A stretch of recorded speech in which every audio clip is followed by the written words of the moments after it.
So hello everyone, my name is Anjali and I'm third year BSMS student from ISER Bhopal. Presently I'm at my home because we have winter vacations nowadays. So let's start with the video. In this video, I'll tell you people why you should not join ISER. Because if you know that why you should not join ISER, then you can figure out that why you should join ISER. See, whatever I'll tell you now in this video, that is based on experience. Like when you'll come to ISER, then you'll come to know about all these things. Then you'll regret or you'll compromise with your life.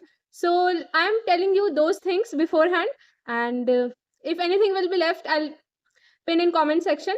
So let me tell you why you should not join ISER. See, the first thing, that ISER needs a lot of hard work, really lot of hard work. Means you cannot get good marks in exam if you study one day before exam, one night before exam, then you'll fail. See, people tell that एक दिन मैं एक रात पढ़ के exam निकाल लिया, पास हो गया, बट वो सब रियल नहीं होता है. क्योंकि कभी भी जो भी तुम्हें बताता है कि देखो मेरे इतना आ गया, एक रात मैंने पढ़ा था, क्या तुमने कभी उससे उसका स्कोर कार्ड देखा है? अगर तुम्हें वही फिर ऑलमोस्ट एकदम 4 सीपीआई बेयरली पास होने वाला हालत रखना है, देन ठीक है, तुम पढ़ो एक रात पहले, अगर इंटेलिजेंट होगे तो पास कर जाओगे. बट वही है, फिर तुम्हारा लाइफ कहीं के नहीं रहोगे. एक तो वैसे ही प्लेसमेंट नहीं मिलता और पीएचडी तो कोई भी नहीं देगा तुम्हें 4 सीपीआई पे.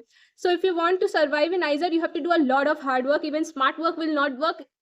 एकदम कोर हार्ड वर्क चाहिए यहाँ पे.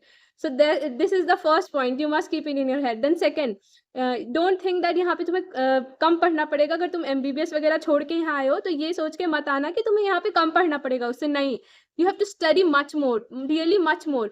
तुम हमारा सिलेबस नहीं देखे हो अभी, means that is very in deep. तुम जो भी सब्जेक्ट पढ़ रहे हो ना, वो बहुत डीप में तुम्हें पढ़ना पड़ेगा.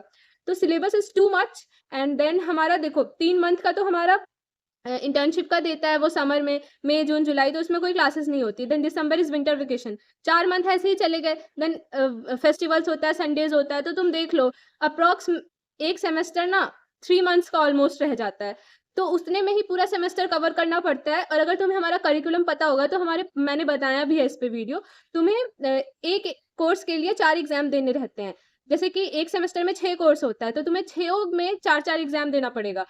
समझ आ रहा है? और हर एग्जाम का अपना वेटेज होता है, तो तुम कोई भी एक एग्जाम स्किप नहीं कर सकते हो. तो तुम्हें 6 कोर्स है, अगर तुम्हारा 7 भी हो सकता है, तो 6 4 24, तुम्हें 24 एग्जाम्स देने, विच इज, और तुम्हें प्रेजेंटेशंस भी होता है.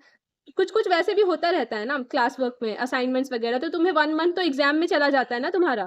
अगर तुम कैलकुलेट करो 3 मंथ्स में तुम्हें 1 मंथ तो एग्जाम देना होता है. तो तुम सोचो, हमेशा हमारे एग्जाम्स होते रहता है, तो हमेशा तुम एग्जाम मोड में ही रहोगे. तो हमेशा पढ़ते रहना पड़ता है, क्योंकि तुम 20% का अगर क्विज है तो तुम उसे नेग्लेक्ट नहीं कर सकते हो. नेग्लेक्ट करोगे तो फिर ग्रेड बर्बाद होगा. तो तुम्हें हमेशा पढ़ते रहना पड़ता है पूरे साल. ठीक है, ये हो गया तुम्हारा second point. Then third point, अगर तुमसे इंटर्नशिप्स नहीं होती है, प्रोफेसर्स के पीछे घूमना, चापलूसी करना, ये सब अगर तुमसे नहीं होता है, देन तुम्हें यहाँ पे सर्वाइव करने में डिफिकल्टी होगी. क्योंकि यहाँ पे तो सब कुछ इंटर्नशिप्स पे ही बेस होता है ना. जितना तुम्हारा सीपीआई मैटर करता है, उतना ही तुम कितना प्रैक्टिकल एक्सपोजर लेते हो वो मैटर करता है. क्योंकि जब तुम बाहर पीएचडी करने के लिए जाते हो, तुम्हारे सीपीआई तो ठीक है, सीपीआई के बाद तुम्हें ये सब भी तो देखते हैं कि कितना प्रैक्टिकल एक्सपोजर है, इंटर्नशिप्स कितने किए हैं. और इंटर्नशिप्स कैसे मिलेगा तुम्हें? प्रोफेसर टू प्रोफेसर तुम्हें जाना पड़ेगा. ये मत सोचो एक प्रोफेसर के पास जाऊंगा और मिल जाएगा. नहीं, थाउजेंड्स, मतलब 1000 ज्यादा हो गया, 100 कोल्ड मेल करोगे तब शायद जाके एक इंटर्नशिप तुम्हें मिल पाएगा. इतना टफ है इंटर्नशिप लेना. तो उसमें भी सब रिप्लाई थोड़ी करते, तुम्हें बहुत कोशिश करना पड़ता है इंटर्नशिप पाने के लिए. तो ये हो गया, अगर तुम्हें मेहनत करते रहना पड़ेगा, अपना पूरा प्रोफेसर्स के पीछे घूमना पड़ेगा, क्योंकि वही लोग हमारा लाइफ सेटल करते हैं. कुछ एग्जाम वगैरह ये सब तुम आइजर में आओगे तो समझ आ जाएगा. CSIR हो गया, UGC हो गया, नेट वगैरह कुछ उतना मैटर नहीं करता है यहाँ पे. पर तुम्हें इंटर्नशिप बहुत करने पड़ेंगे और फिर तुम्हें प्रोफेसर्स के पीछे घूमना पड़ेगा. तो ये अगर तुम कर पाओगे तो वेल एंड गुड, तुम में टैलेंट है करने का, देन वेरी गुड. अब मैं तुम्हें बताती हूँ फोर्थ पॉइंट. मैंने पहले भी बताया अपने प्रीवियस वीडियोस में, प्लेसमेंट नहीं लगेगी. तुम नेचुरल साइंस के हो तो प्लेसमेंट नहीं लगेगी तुम्हारी. सी, बायो में तो मैंने बताई ऑलमोस्ट नहीं लगती है. किस में प्लेसमेंट लगती है वो भी मैंने बताया. इकोनॉमिक्स इंजीनियरिंग में अच्छी प्लेसमेंट लगती है. पर तुम ऐसे नॉर्मल मतलब कि नेचुरल साइंसेज के हो तो तुम्हारी प्लेसमेंट नहीं लगेगी. ऑलमोस्ट यही मान के चलो, क्योंकि आइजर्स को प्लेसमेंट के लिए बनाया ही नहीं गया. PhDs करते हैं ना यहाँ के बच्चे. तो ये भी अपने दिमाग में बांध के आना कि तुम्हें 5 साल के बाद जॉब वॉब तो नहीं लगने वाला है. तो अब तुम्हें जो भी दूसरे लोग जो भी बोलते हैं वो मुझे नहीं पता, बट तुम यहाँ आओगे तुम्हें खुद भी समझ आ जाएगा. आइजर भोपाल में तो तब भी प्लेसमेंट सेल है, कुछ आइजर्स में तो प्लेसमेंट सेल भी नहीं है. तो ये सोच के आना अपना, तुम्हें PhD करना है, तुम्हें 10 साल पढ़ना है तो ही आइजर आना, वरना कोई वो मतलब आके फिर तुम अपना टाइम ही बर्बाद करोगे. देन तुम्हारा नेक्स्ट पॉइंट ये हो गया कि IISERs is like a second school, या क्योंकि तुम्हें यहाँ पे 2 साल सब कुछ पढ़ना पड़ेगा, सब कुछ, कोई फर्क नहीं पड़ता तुम बायो बैकग्राउंड से हो मैथ्स बैकग्राउंड से, तुम्हें सब पढ़ना पड़ेगा। तुम मैथ्स वाले हो तो भी तुम्हें बायो पढ़ना पड़ जाएगा, तुम बायो के हो तो तुम्हें मैथ्स तो कंपलसरी है, पढ़ना ही पड़ेगा। और तुम्हें कोडिंग आती है नहीं आती है कोई फर्क नहीं पड़ता है, कोडिंग कंपलसरी है, सी प्रोग्रामिंग हम सबको पढ़ना पड़ता है। और किसी किसी आइजर्स में मैथ्स 2 साल कंपलसरी है, बट आइजर भोपाल में 1 साल कंपलसरी है, तो तुम्हें वो पढ़ना पड़ेगा, वो निकालना पड़ेगा। मैथ्स नहीं निकालोगे तो तुम्हें डिग्री नहीं मिलेगी, इसलिए हर कोर्स को निकालना बहुत जरूरी है। कोई फर्क नहीं पड़ता है तुम किस ब्रांच से आए हो। तो ये हो गया तुम्हारा। देन मैं ये बताना चाहती हूँ कि अगर तुम्हें रिसर्च में इंटरेस्ट नहीं है और तुम बस आइजर इसलिए आ रहे हो क्योंकि तुम्हें कुछ और नहीं मिल पा रहा है, जैसे मे बी तुम्हें एमबीबीएस नहीं मिल पा रहा होगा, आयुर्वेदा जिसमें भी तुम्हें इंटरेस्ट होगा, मे बी तुम्हें आईआईटी नहीं मिल पा रहा होगा इसलिए, और तुम्हें आइजर मिल गया होगा तो तुम इसलिए आइजर आ रहे हो, नहीं, तुम यहाँ पे ऐसे करके बिल्कुल मत आना, क्योंकि तुम यहाँ पे आ जाओगे फिर यहाँ का करिकुलम इतना टफ है ना कि तुम एक तो यहाँ पे रहने के साथ तुम ये सोचोगे कि मैं उसकी भी तैयारी कर लेता हूँ, नहीं होगा, बिल्कुल नहीं होगा। तो तुम ये सोच के आओगे तो तुम यहाँ पे फंसे रह जाओगे। इससे अच्छा तुम्हें जिस चीज में इंटरेस्ट है उसके लिए उसमें तैयारी करो। मैं ये भी नहीं, ज्यादा ड्रॉप भी नहीं लेना चाहिए, लेकिन वो तुम पे डिपेंड करता है। बट मैं ये कह रही हूँ कि यहाँ पे आके तुम सोच रहे हो कि मैं पैरेलल तैयारी करूंगा, तो नहीं, बिल्कुल नहीं होगा तुमसे। तो ये अपना देख लेना। हाँ, और अगर तुम्हें रिसर्च में इंटरेस्ट नहीं है ना तो फिर तुम यहाँ पे मत ही आओ, क्योंकि लाइफ पूरी स्पॉइल हो जाती है ऐसे में। तुम्हें पूरा यहाँ पे रिसर्च का एटमॉस्फेयर रहेगा, तुम ना खुद में डिप्रेस्ड फील करने लग जाओगे कुछ ही दिनों में। इसलिए इतना करने से अच्छा है कि तुम अपना किसी, अगर नहीं मिल पा रहा है, अगर तुम्हें गवर्नमेंट इंजीनियरिंग कॉलेज मतलब तुम्हें जो भी चाहिए था वो नहीं मिल पा रहा, तो इससे अच्छा किसी प्राइवेट से ही कर लो, अपने मनपसंद ब्रांच में डिग्री ले लो, तो प्लेसमेंट भी लग जाती है। बट यहाँ पे आओगे और फिर ऐसे बेमन का पढ़ोगे, क्योंकि यहाँ पे तो सब कुछ रिसर्च ओरिएंटेड ही है, तो फिर ये प्रॉब्लम हो जाएगा। इसलिए देख के आना, ये चीज़ ध्यान में रखना।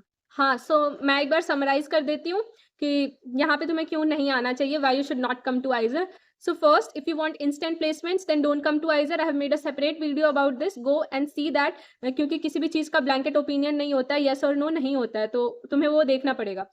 Then second point, if you can't do hard work, then don't come to Izer, because here 1 day before exams वाला study नहीं चलेगा, तुम fail हो जाओगे. Then third, if you can deal with stress, if you can deal with a lot of studies pressure, then you can come to Izer. If you are interested in studies, then only come to Izer, क्योंकि यहाँ पे सिर्फ पढ़ाई पढ़ाई पढ़ाई। तुम 1-2 दिन का वीडियोस जो वो फेस्टिवल्स वाला देखते हो ना, तो वो सब बस 1-2 दिन का ही रहता है। So इसलिए if you are determined enough to study all day long, then you can come to Izer.